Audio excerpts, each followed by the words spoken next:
Luar biasa, puji nama Tuhan ya. Hari ini kita akan belajar firman Tuhan Bapak Ibu. Ya, saya selalu mendapatkan message pesan tentang akhir zaman. Dan saya tidak akan pernah bosan menyampaikan pesan Tuhan tentang akhir zaman. Banyak penglihatan, banyak perjumpaan anak-anak Tuhan yang berjumpa dengan Tuhan di alam roh, dalam doa, dalam penyembahan mereka melihat Tuhan. Tuhan berkata, sampaikan kepada gereja, sampaikan kepada hamba-hamba Tuhan bahwa mereka harus mengubah semua topik-topik khotbah yang mereka sampaikan di mimbarku. Sangat sedikit sekali Tuhan melihat bahwa di akhir zaman ini hamba-hamba Tuhan, para penginjil, para pengkhotbah, para pendeta itu berbicara tentang akhir zaman, tentang kedatangan Tuhan kali kedua. Ubah semua topik-topik khotbah mereka itu. Katakanlah kepada semua umatku bahwa aku datang segera, aku datang segera. Untuk itu saudara, saya mau taat dengan pesan yang disampaikan Tuhan melalui hamba-hamba ini. Saya harus lebih banyak berbicara tentang akhir zaman. Ya, khotbah tentang akhir zaman bukan hanya berbicara kapan Yesus datang, apa tanda-tanda akhir zaman, bukan hanya itu Bapak Ibu. Yang selama ini saya sampaikan kepada kita, bagaimana kita bisa bertahan di tengah-tengah pencobaan. Kenapa? Karena pada harinya Tuhan datang, Tuhan mendapati ada iman dalam hidup kita ini. Amin. Kita bertahan dalam pencobaan ketika Dia melihat kita bertahan di tengah-tengah badai, di tengah-tengah situasi yang mencekam. Yesus datang dan Dia melihat ada iman di hati kita, sama seperti Dia berkata kepada Petrus, marilah datang kepadaku. Maka Petrus mulai datang berjalan di atas air. Demikian juga ketika Yesus datang kali kedua, Dia akan melihat ada iman di hati kita. Dan Yesus akan berkata kepada kita, marilah hambaku yang baik, masuklah dalam kebahagiaan Tuhan. Jadi Bapak Ibu, kita harus sering mendengarkan ya khotbah-khotbah yang meneguhkan, khotbah-khotbah yang menguatkan, yang berbicara tentang iman di akhir zaman. Dan malam ini kita akan belajar tentang topik akhir zaman yang saya ambil. Ya, kisah ini dalam Matius 25. Ini tentang perumpamaan 5 gadis bijaksana, 5 gadis bodoh. Kita buka Matius 25, ayatnya yang pertama sampai ayat yang ke-13. Kita baca bergantian Bapak Ibu firman Tuhan ini. Ini adalah perumpamaan tentang kedatangan mempelai. Ya, 5 gadis bijaksana, 5 gadis bodoh. Ketika saya membuka firman Tuhan ini, saya katakan, ya, pikiran saya berkata, Tuhan, firman ini sudah sangat sering. Ya, tapi roh saya berkata, mungkin pikiran saya berkata begitu, apalagi yang mau kita ajarkan dari sini, sudah sangat sering khotbah ini disampaikan. Tapi roh saya berkata, gali terus, karena firman Tuhan ini kaya akan pewahyuan. Ya, setiap firman Tuhan yang sudah beribu-ribu tahun pun, kalau kita masih hidup, kita baca beribu-ribu tahun, kalau kita baca, kita gali, kita akan selalu mendapatkan pelajaran dari firman Tuhan. Nah, hari ini saya akan sampaikan apa yang saya pelajari dari pesan-pesan Tuhan dari firman Tuhan ini. Saya baca ayat yang ganjil, Bapak Ibu baca ayat yang genap. Nanti di ayat yang ke-13 kita baca bersama-sama. Gadis-gadis yang bijaksana dan gadis-gadis yang bodoh. Pada waktu itu, hal kerajaan sorga seumpama 10 gadis yang mengambil pelitanya dan pergi menyongsong mempelai laki-laki. Gadis-gadis yang bodoh itu membawa pelitanya tetapi tidak membawa minyak.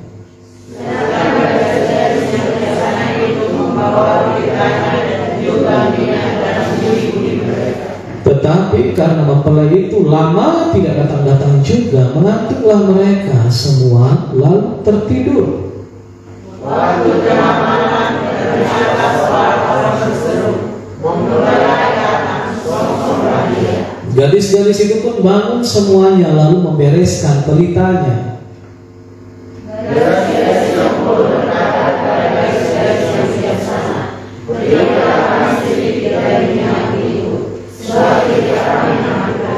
Tetapi jawab gadis-gadis yang bijaksana itu, tidak, nanti tidak cukup untuk kami dan untuk kamu. Lebih baik kamu pergi kepada penjual minyak dan beli di situ.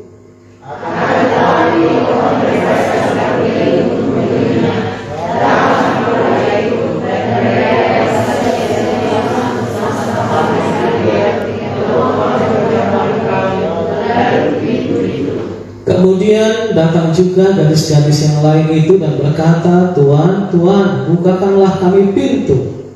Tetapi dia menjawab, aku berkata kepadamu, sesungguhnya aku tidak mengenal. Kita baca bersama 13:23. Iya.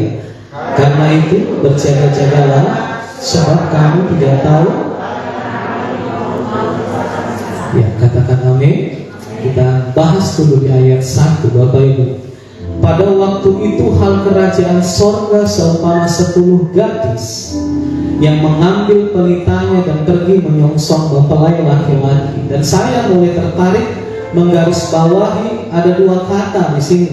Yang pertama mengambil pelita dan yang kedua pergi menyongsong. Ada kata mengambil, ada kata pergi. Dan keduanya ini diterjemahkan dalam hati saya bahwa ini adalah kalimat aktif. Mengambil dan pergi. Ini adalah ciri-ciri orang yang memang mempersiapkan kedatangan Tuhan kali kedua. Dia aktif dalam kegiatan rohaninya. Banyak gereja, banyak di antara kita yang pasif, tidak melakukan apapun untuk menyongsong kedatangan Tuhan. Banyak gereja hanya bermental kasih karunia Tuhan, hanya mengharapkan belas kasihan Tuhan, tidak mau berbuat sesuatu untuk memuliakan Tuhan. Hanya selalu berbicara tentang berkat, bagaimana hidupnya diberkati, selalu menanti-nantikan apa yang datang dari Tuhan. Sedangkan firman Tuhan ini berkata, mengambil pelitanya dan pergi menyongsong mempelai. Ini semua adalah tindakan-tindakan yang harus kita lakukan, harus kita kerjakan menjelang kedatangan Tuhan kali kedua. Bukan hanya sebagai jemaat duduk manis mendengarkan firman Tuhan, tetapi orang-orang yang menyongsong mempelai itu datang adalah orang-orang yang mau pergi, bergerak, melakukan apa yang diinginkan Tuhan harus kita lakukan. Jadi saudara, kita bisa lihat nanti apa yang terjadi ketika Yesus datang. Itu bisa terlihat dari gambaran hari ini, Bapak Ibu. Dari semua kesaksian yang saya lihat, orang yang bersaksi berjumpa dengan Tuhan, dibawa rohnya oleh Tuhan, ya tidak semua memang harus kita yakini, dan mereka selalu menyertakan ayat-ayat firman Tuhan, makanya kita percaya.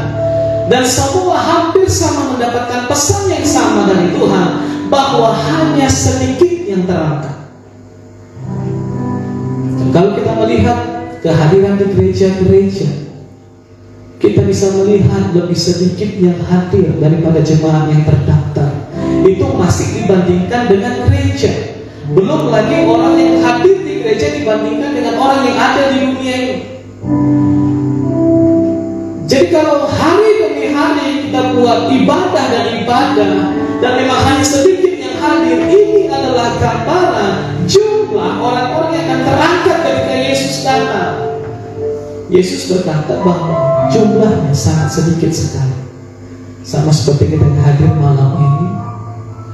Kalau dibandingkan dengan jemaat kita sebelumnya, sedikit sekali yang hadir malam ini. Tapi memang ini adalah gambaran pengangkatan, saudara.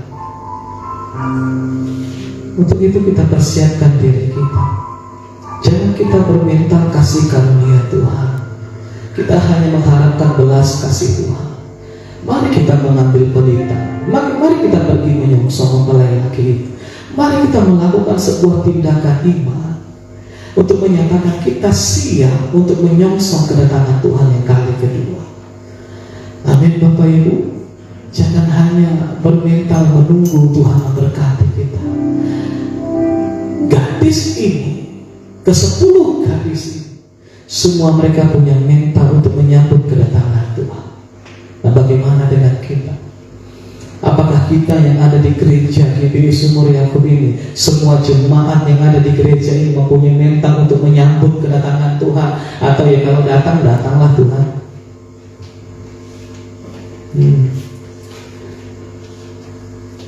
Kata pertama, mengambil pelita. Kita bersama sering mempelajari bahwa Mazmur 119 ayat 105 berkata, firman-Mu itu pelita bagi kakiku dan terang bagi jalanku. Mazmur 119 ayat 105.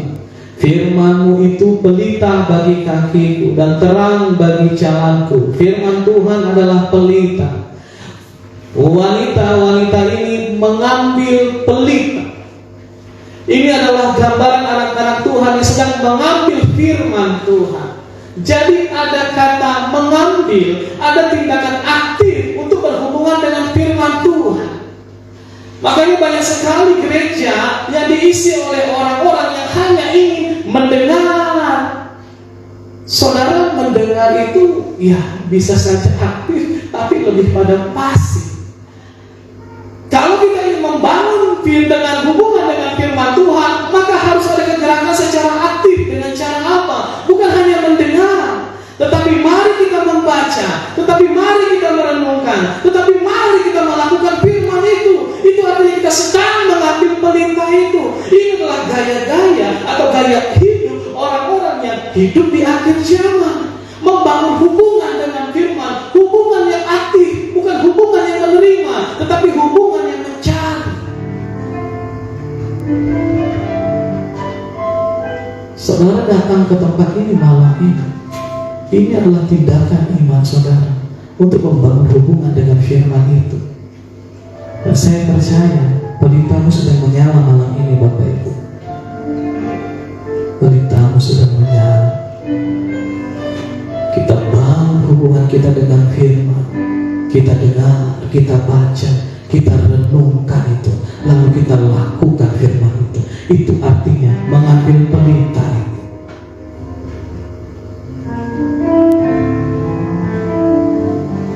Lalu untuk apa pelita itu digunakan? Kita tahu bersama. Kenapa seorang menyalakan pelita? Karena memang lingkungannya sedang gelap. Pelita itu kita gunakan untuk menerangi kegelapan itu. Mungkin tanpa kita sadar, ketika kita membaca firman Tuhan, kita merenungkan firman Tuhan, sampai kita lakukan firman Tuhan tanpa kita sadari, ternyata di alam roh kita sedang menerangi seisi rumah kita sedang menerangi kota ini, saudara. Tanpa kau sadari sebenarnya terang Tuhan itu sedang bersinar atasmu. Jadi kalau kita bosan melihat kegelapan yang ada di kota ini, mari kita hidupi firman Tuhan.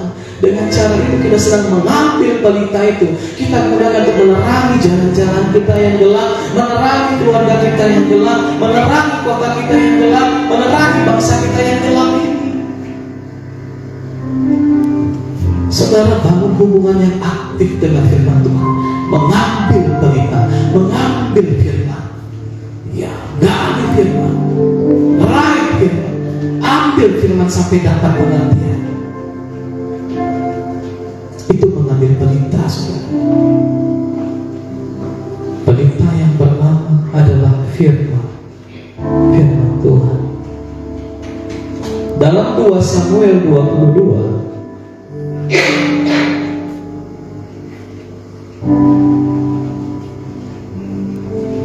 2 Samuel 22 ayat 29. Ini adalah gaya hidup ya Bapak Ibu. Saya katakan lagi, di akhir zaman ini orang-orang yang masuk perjamuan kawin itu adalah orang-orang seperti apa yang saya ajarkan malam. mengambil firman yang pertama.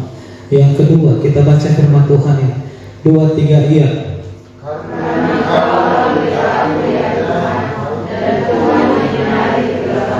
Pelita yang kedua adalah Tuhan itu sendiri. Karena Engkaulah pelitaku, ya Tuhan, dan Tuhan menyinari kegelapanku. Engkaulah pelitaku, ya Tuhan. Pelita itu adalah Tuhan sendiri. Di saat kita memegang pelita, tentu kita akan mengangkat dia lebih tinggi. Betul nggak ya? Kalau kita contoh apa ya? Obor, kan nggak mungkin kita bawa obor apinya ke bawah ya. Tentu semakin tinggi kita angkat obornya, semakin luas penerangannya. Betul nggak Bapak Ibu? Supaya kita dapat logika.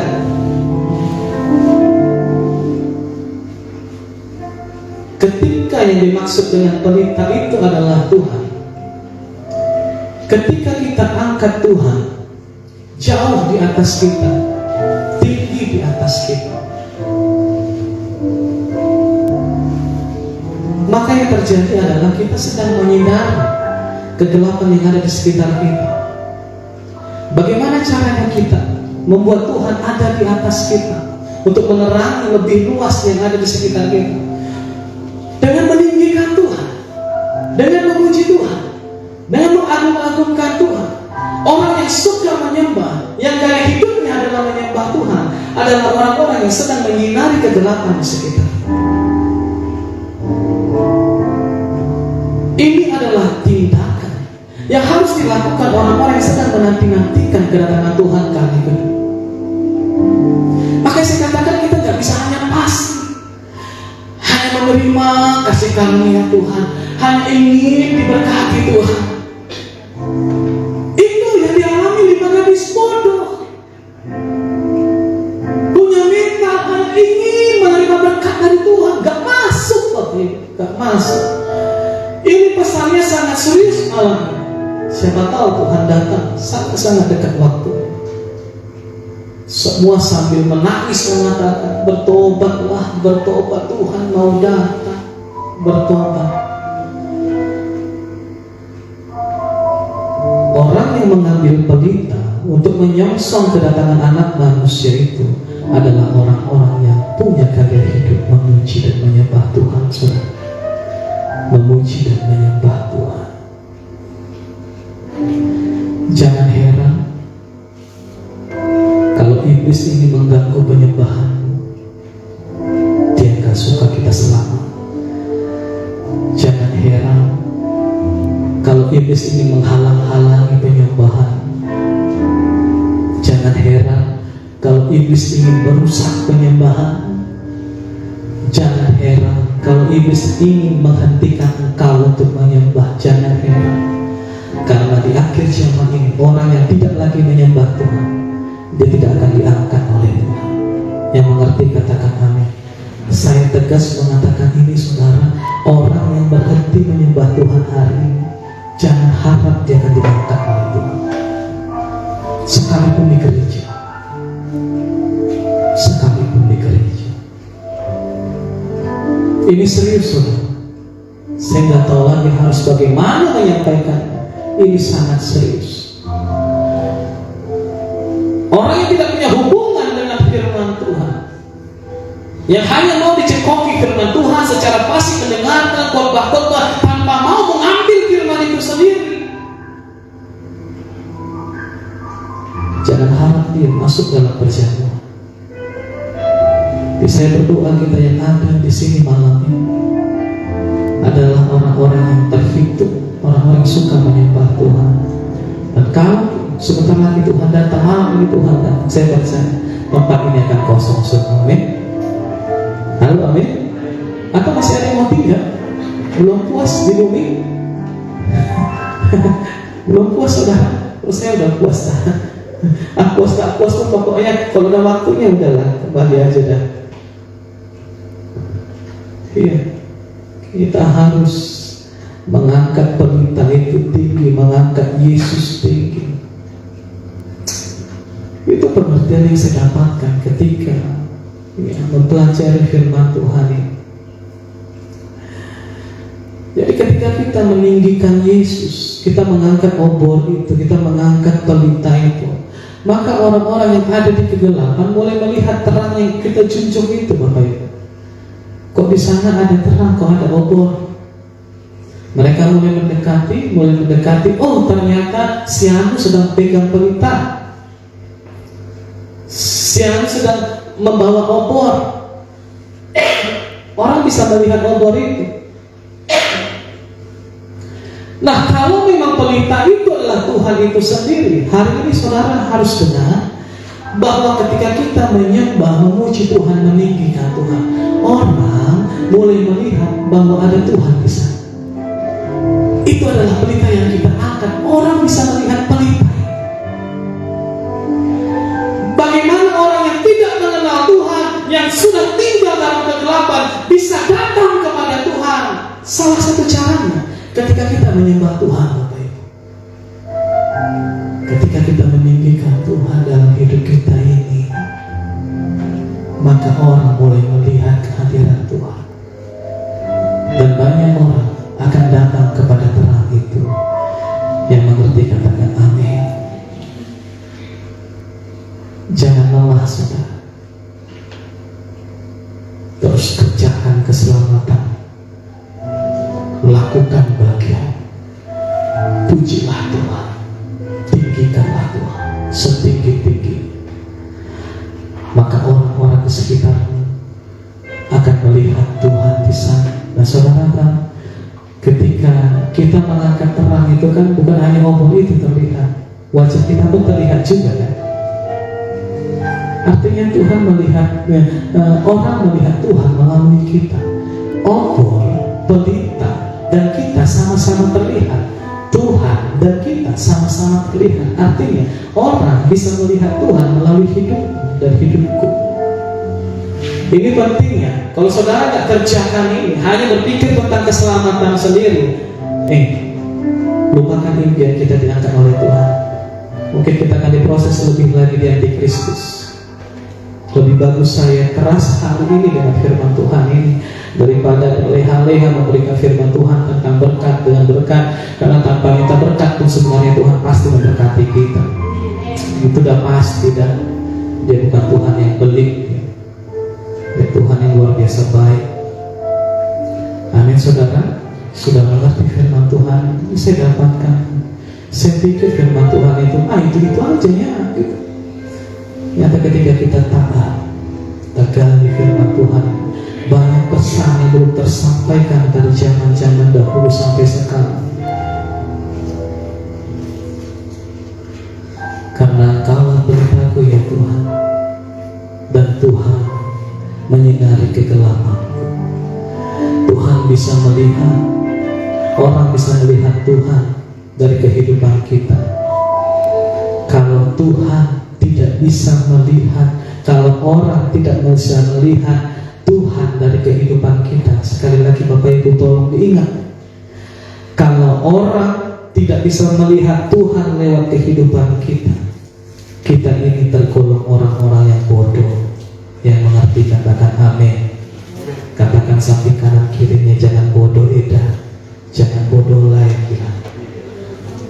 Ingatkan dia ya, saya beri firman Tuhan ini, saya lepaskan firman Tuhan ini supaya kita punya pegangan di akhir zaman ini. Apa yang harus kita lakukan? Dalam Matius 5 ayat 15, ini saya katakan tadi, Matius 5 ayat 15, lagi pula orang tidak menyalakan pelita lalu meletakkannya di bawah gantang, melainkan di atas kaki dia, sehingga menerangi semua orang di dalam rumah itu. 16. Bukan hanya informasi yang diberikan, tetapi ada perintah di ayat 16. Demikianlah hendaknya terangmu bercahaya di depan orang, supaya mereka melihat perbuatanmu yang baik, dan ini yang menjadi intinya, memuliakan Bapamu yang di sorga.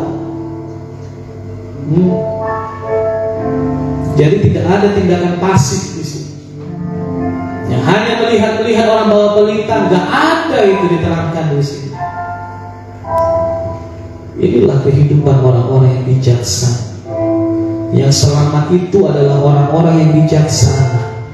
Orang bijaksana itu adalah orang-orang yang aktif dalam hidupnya. Artinya yang selamat itu hanyalah orang-orang yang aktif dalam kehidupan.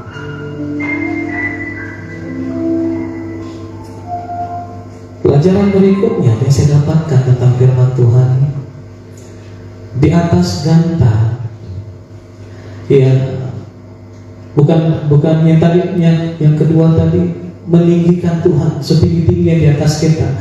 Pengertian yang lain saya dapatkan bahwa Yesus ditinggikan, artinya Yesus ada di atas kita, artinya Yesus punya otoritas atas hidup kita. Itu artinya pelitanya di atas, terangnya di atas, karena Tuhan adalah pelita kita itu sendiri. Dia harus ada di atas, bukan di bawah. Firman Tuhan yang berkata, bukan di bawah gantang, tetapi di atas kaki dia. Artinya Yesus harus ada di atas kita. Secara otoriti kita ada sepenuhnya di bawah kuasa Yesus. Seperti lagu tadi, berdaulat atas hidupku, ku berserah penuh. Engkaulah Tuhan, Engkaulah Tuhan. Katakan Kau Raja, Engkaulah Raja. Otoritimu Tuhan, berdaulat atas hidupku, ku berserah. Sekali lagi, Engkaulah Tuhan, Engkaulah Tuhan. Ini adalah ciri-ciri orang di akhir zaman.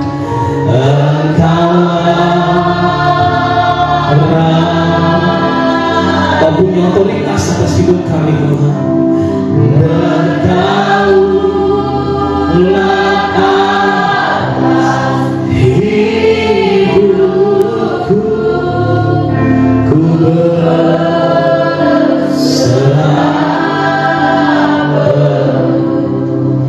Pelita itu di atas, menerangi semuanya.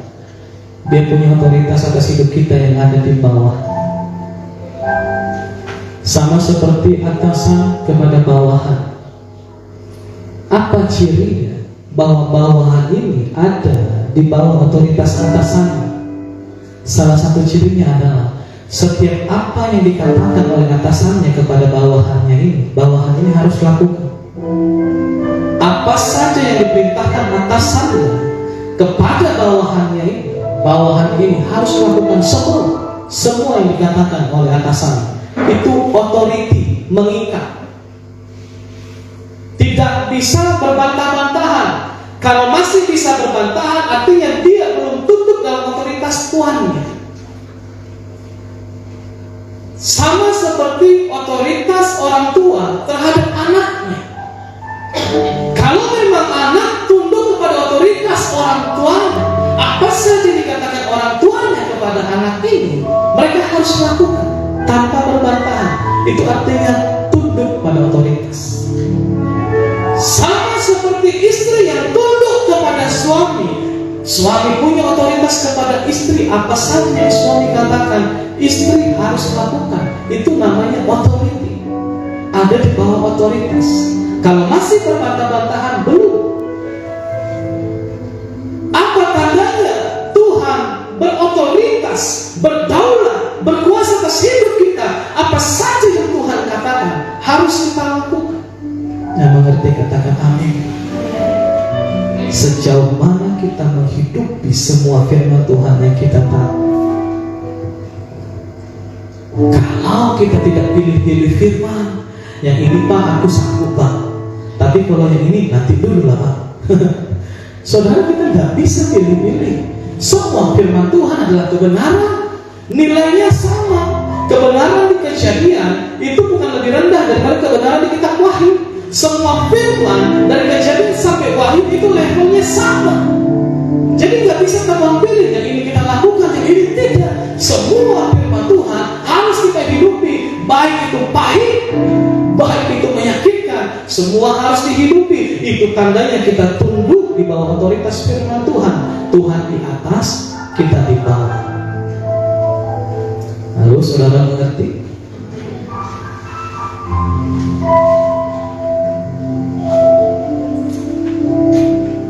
Berat kira-kira? Kalau saudara mau diangkat, ketika sangkakala dibunyikan,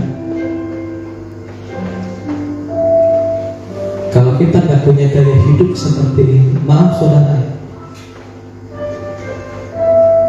gak peduli jabatannya pendeta,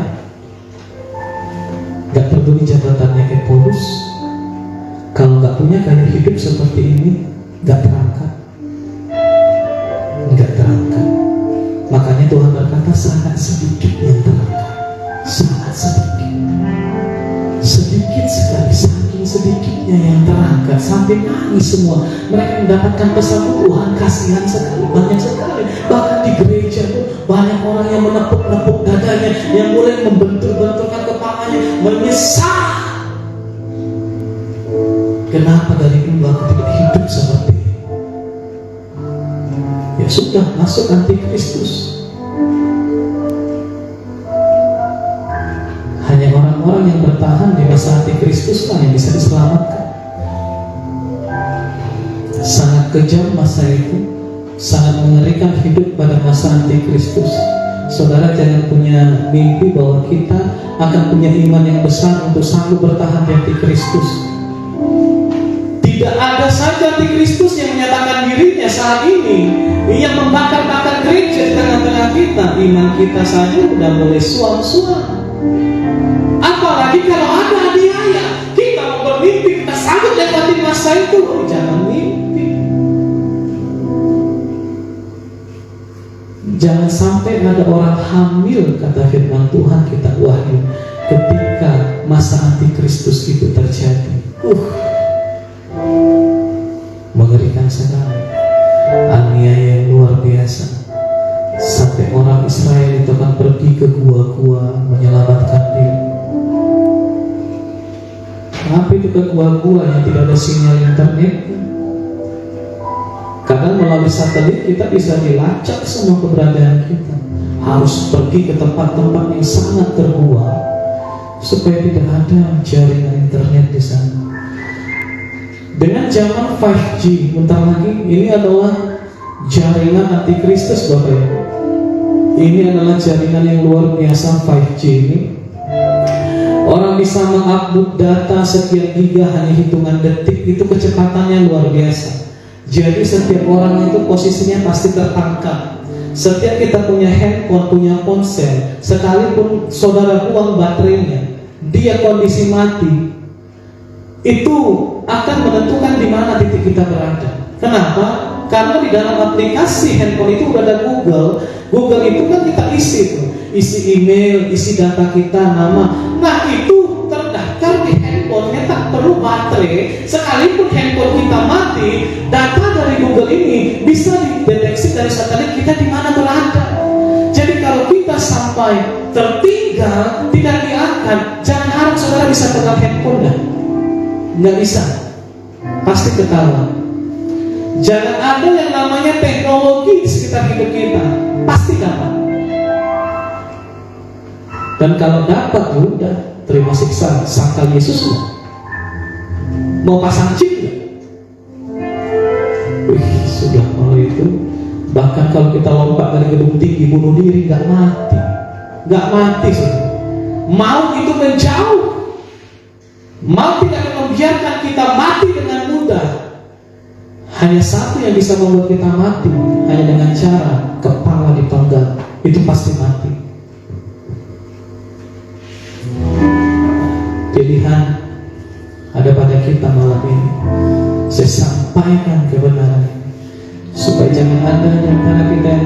menjadi orang-orang yang bodoh, yang tidak mengerti apa yang harus dilakukan ketika kita sedang menanti-nantikan mempelai kita datang. Amin, saudara. Halo, amin. Ya, saya harus tarik garis lurus, nggak boleh buat jemaat jadi semua aku nggak boleh abu-abu, hitam-hitam, putih-putih. Yang mengerti katakan amin. Kalau saudara nggak mau hitam putih sekalian, dah jangan abu-abu, harus jelas identitas kita, bukan hitam putih, hitam putih. Pelita di atas kaki dia, di atas kita. Yesaya 60 ayat 1.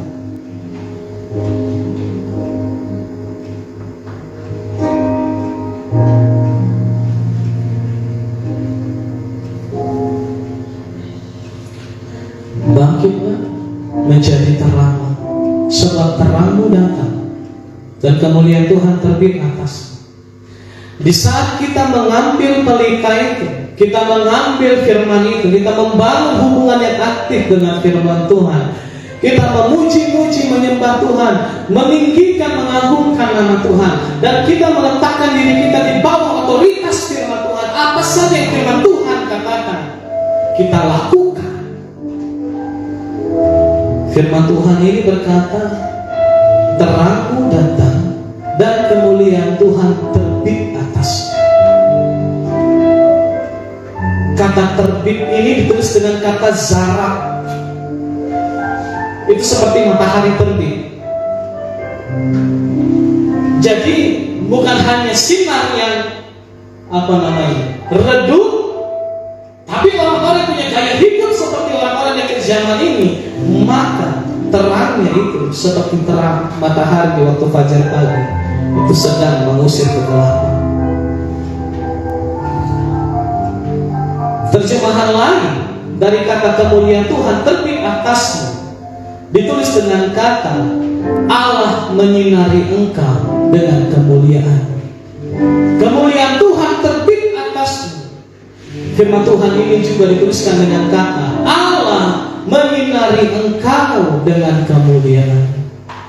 Makanya Bapak Ibu, orang yang disinari dengan kemuliaan Tuhan pasti diangkat oleh Tuhan. Kita secara kasat mata saja bisa membedakan mana orang yang penuh kemuliaan Tuhan, mana yang enggak. Apalagi malaikat ya, enggak mungkin salah angkat orang. Saudara bisa bedakan enggak orang yang penuh kemuliaan Tuhan dengan yang enggak? Enggak perlu karunia-karunia yang luar biasa amat kan? Kita tahu ini kayaknya pendeta ini, biasanya gitu kan. Pokoknya ada aura aja gitu terpancar. Meskipun banyak jerawat, tapi itu beda gitu. Ketika Tuhan menyinari engkau dengan kemuliaannya, pasti tampil beda gitu. Saudara macam tidak yakin ini. Ya mungkin kalau lihat mukamu di cermin sama, kayak gini ya Pak, mukaku dari dulu memang gini ya Pak. Tapi dunia melihat engkau berbeda, saudara. Kau berbeda. Kita ini berbeda. Dan saya sering, mungkin beberapa tahun sudah saya saksikan. Dulu saya sebelum saya masih pengerja gitu di Duluk Sagu, saya hanya pergi beli bakmi gitu. Pakaian saya pun nggak nyakit mana kali, biasa gitu. Nanti nggak ke warung kan mau beli bakmi. Sedang ada acara apa gitu, agak rame lah di Lintong itu gitu. Saya masuk, ada yang nanya, penasaran mungkin dia lihat saya, Amang pendeta ya? Kata. Bukan, saya dokter. Saya bilang, oh kirain pendeta. Saya pergi naik sampring mau ke Medan, sampai di mana itu, loket tempat makan itu dekat jembatan itu, lewat Singkalang itu sana itu, kan berhenti itu ke rumah makan itu. Saya waktu itu nggak makan, cuma mau beli aqua. Ditanya, nama pendeta ya enggak. Saya kadang heran, baju saya biasa aja kalau bilang pendeta gitu. Nah orang bisa melihat ada yang beda gitu. Saya bilang saya bukan pendeta gitu loh. Nah jadi saudara harus yakin di mata dunia itu engkau berbeda. Kalau memang Tuhan menyinari engkau dengan kemuliaan. Orang yang senang menyembah Tuhan, ya, orang yang senang menyembah Tuhan, dia itu sedang menerbitkan matahari untuk menyingkirkan kegelapan. Orang yang senang menyembah Tuhan, secara aktif dia sedang menerangi kegelapan. Tangkap ya. Di saat kita menyembah Tuhan, orang-orang yang senang meninggikan Tuhan, firman Tuhan ini berkata, terang Tuhan datang dan Tuhan akan menyinari dia dengan kemuliaannya. Orang yang senang menyembah Tuhan, secara aktif dia sedang menyerang kegelapan yang ada di sekitarnya. Makanya jangan heran, satu orang selamat, sisi rumah diselamatkan. Saudara jangan heran, karena secara aktif ketika kita menyembah Tuhan, kita sedang memerangi kegelapan yang ada di sekitar kita. Yang mengerti katakan amin dulu.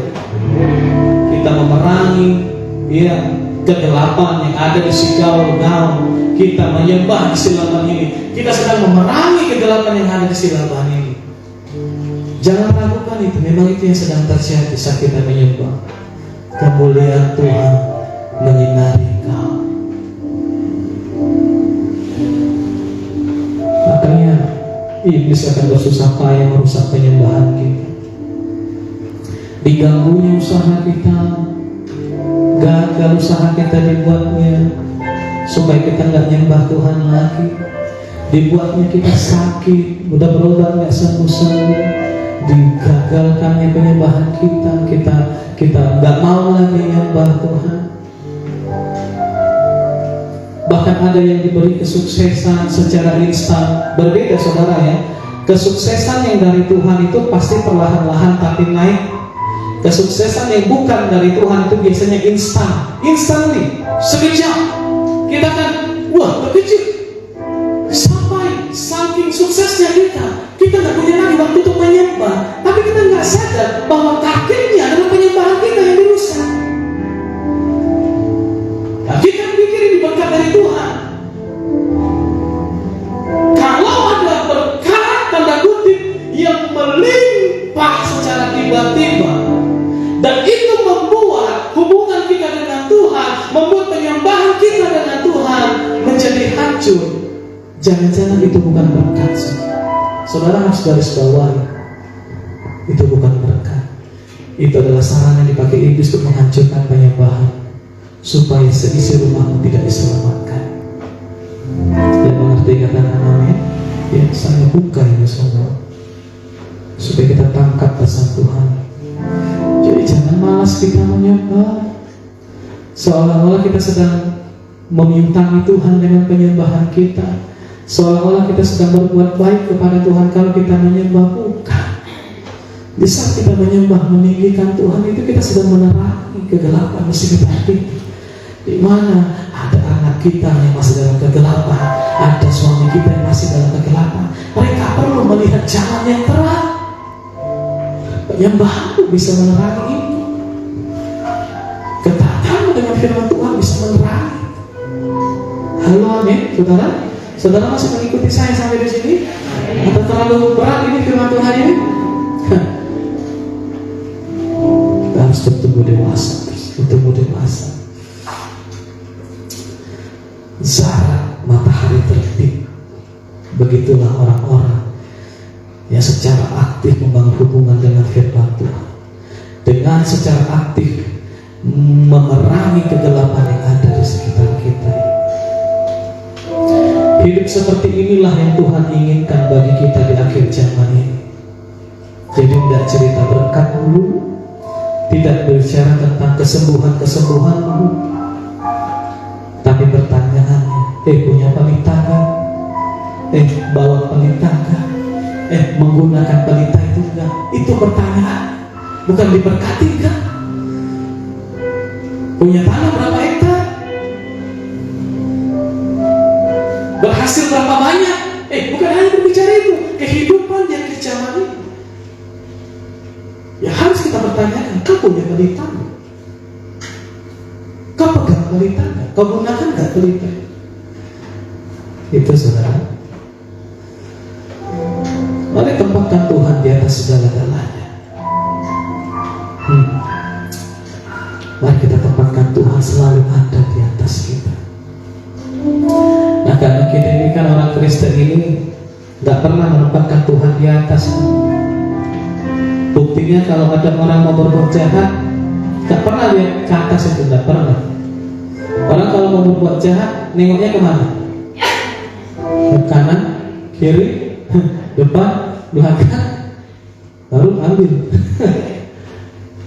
Dipikirnya Tuhan di sana, gak pernah dia menempatkan Tuhan di sana. Dan ada orang yang sudah terbiasa berbuat jahat tuh, gak ada rasa bersalahnya lagi. Tuhan itu bukan diletakkan di kanan, di kiri, depan, belakang, bukan di dompet. Tuhan itu disimpan dalam dompet. Tuhan, kau jaga dompetku ya.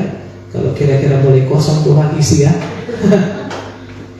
Iya kan, Tuhan itu sebatas hepeng ya. Tapi itu gak ada di sini, amin. Orang Kristen pada begitulah. Tuhan itu kayak jimat yang dimasukkan ke dompet.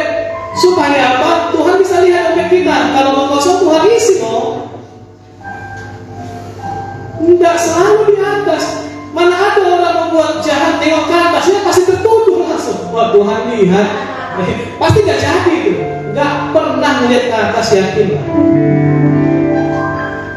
Tuhan selalu ada di dompetnya kayak jimat. Simpan. Tuhan perhatikan dompetku, kalau kosong isi. Nah, ini kenyataan yang memang harus kita sadari. Memang beginilah manusia yang kejaman ini. Tapi bagi kita yang ada di tempat ini, Tuhan selalu ada di atas kita, punya otoritas. Dan kita percaya kalau kita berbuat jahat, Tuhan pasti lihat.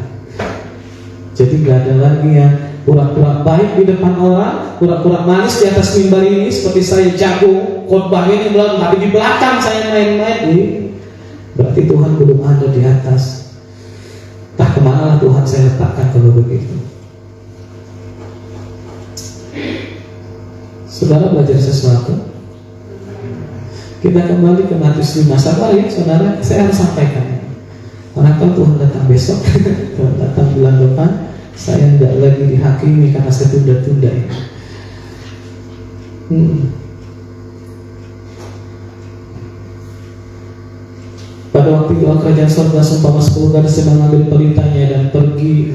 Matius 25 tadi ayat 1. Dan pergi menyongsong mempelai laki-laki. Pergi menyongsong itu artinya apa ya? Pergi menyongsong itu artinya pergi untuk bertemu dengan mempelai laki-laki. Pergi menyambut pengantin laki-laki. Apa tandanya kita mempersiapkan diri untuk bertemu dengan pengantin laki-laki itu? Kita ambil pelita. Nah, tandanya kita mempersiapkan diri untuk kedatangan Tuhan kali kedua, sudahkah kita mengambil pelita itu tadi? Kalau kita nggak pegang pelita itu, nggak cari firman Tuhan itu, jangan cerita datang Tuhan kali kedua, dah pasti tinggal.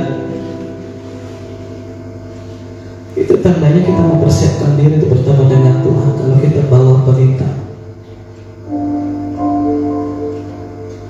kita terus memuji menyembah Tuhan. Kita punya hubungan yang aktif dengan firman Tuhan. Kita tunduk di bawah otoritas Tuhan. Ini adalah tandanya kita sedang bawa pelita untuk bertemu dengan mempelai pria ini. Ayat 2, 5 diantaranya bodoh dan 5 bijaksana. Ayat 3, gadis-gadis yang bodoh itu membawa pelitanya tetapi tidak membawa minyak. Yang terakhir, saudara, saya berbicara tentang minyak.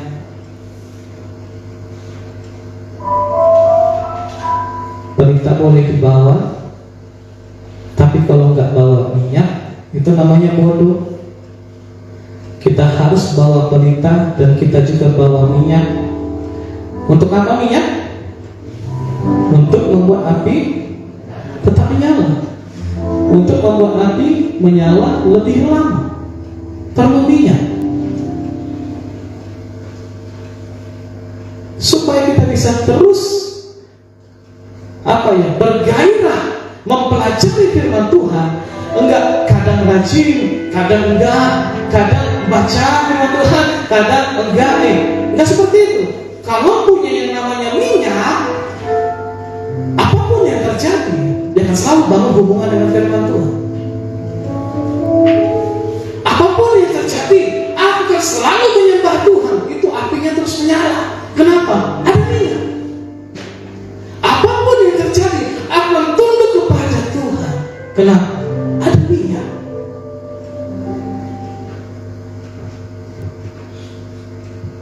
Harus ada minyak untuk mempertahankan api tetap menyala.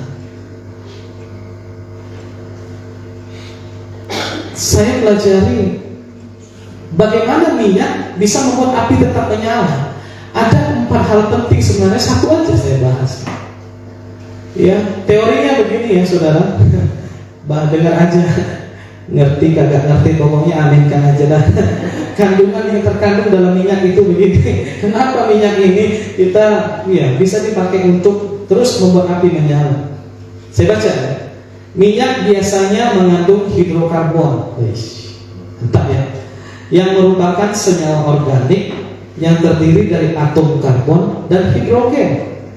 Hidrokarbon ini memiliki potensi tinggi sebagai bahan bakar karena dapat menghasilkan energi dalam jumlah besar saat terbakar.